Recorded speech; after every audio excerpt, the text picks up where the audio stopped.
Good morning welcome back to my channel Manju's blog. देखो কতগুলো আম পাড়া হয়েছিল মানে পড়ে গেছে, কতগুলো আম গাছ থেকে পড়ে গেছিলো, তা বেশি পেকে গেছে আমগুলো, দেখছো তো একটু কালো কালো হয়ে গেছে।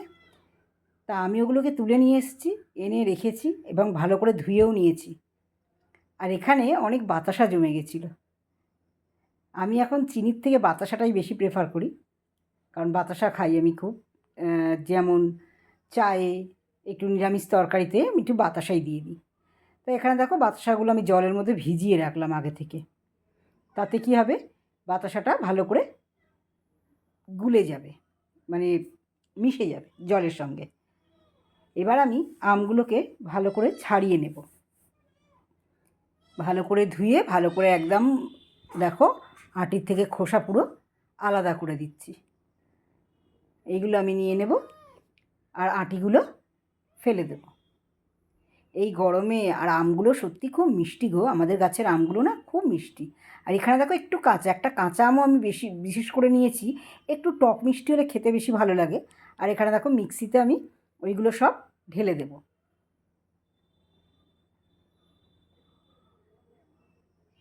এইবার আমি একটু বিট নুন ওর মধ্যে দিয়ে দেব। আমি বিট নুনটা অনেক কিছুতেই দিই, ফল টলের মধ্যে একটু বিট নুন দিলে না খেতে ভালো লাগে। আর এবার আমি দেখো বাতাসা ভেজা জলটাও ওর মধ্যে দিয়ে দিলাম।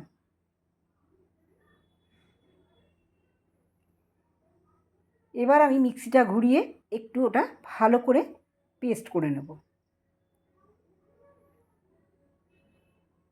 দেখো পেস্ট হয়ে গেল। এবার ওর মধ্যে একটু ঠান্ডা জল দিয়ে আর গ্লাসে ঢেলে ফেললাম। এই গরমে যা টেস্ট হয়েছে না, দারুণ খেতে। দেখো তোমরাও এক গ্লাস করে খেয়ে নাও। তো চলো আজ এই পর্যন্ত, আবার দেখা হবে অন্য একটা ভিডিওর সাথে, অন্য একটা ব্লগে। টাটা।